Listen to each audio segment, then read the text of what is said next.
hospitals shift their attention to the coronavirus pandemic, emergency rooms are actually seeing less foot traffic.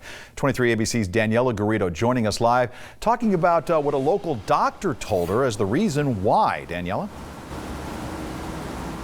That's right. So it looks like people are adhering to the hospital's plea to stay home and call in ahead of time before coming in for COVID-19 testing. We spoke with a local doctor on how foot traffic has actually gone down in the emergency rooms. I would probably say my schedule is down to 50% of what I would typically see. At local hospitals, it's all hands on deck to treat the coronavirus outbreak in our community. As shelter in place and social distancing become the new normal, hospital emergency rooms are seeing less people come in. Throughout Kern County, all of our census in the hospitals are low. The ER visits have gone down significantly. I think people are staying at home. People that typically would come in for minor stuff are staying at home. Patients are following healthcare recommendations during this time by calling in ahead of time for routine checkups, accident concerns, and symptom diagnosis. Adding video conferencing, phone calls.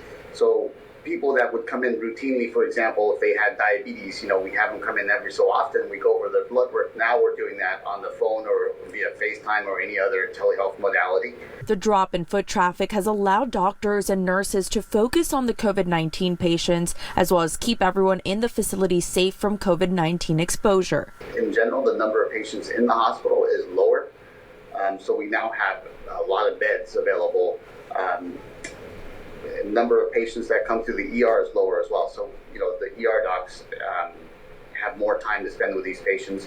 They can triage them better, and we don't have a lot of people waiting in the lobby. The hospital is prepared for a surge of patients, but say they thankfully haven't had to use those resources just yet. Where we have tents outside all of the Dignity hospitals, so if there's a surge of patients that come through, we can prioritize them to tents and screen them in a tent and actually treat them in a different tent. And we haven't had to use those yet. So thankfully, the hospitals haven't had to use those surge resources, but whether it's a hospital or an urgent care, they are urging everyone to call in ahead of time before coming in for potential testing. For now, we're live in Bakersfield. I'm Daniela Garrido, 23 ABC News, connecting you. Daniela, thank you. 23 ABC's got you covered. Everything coronavirus on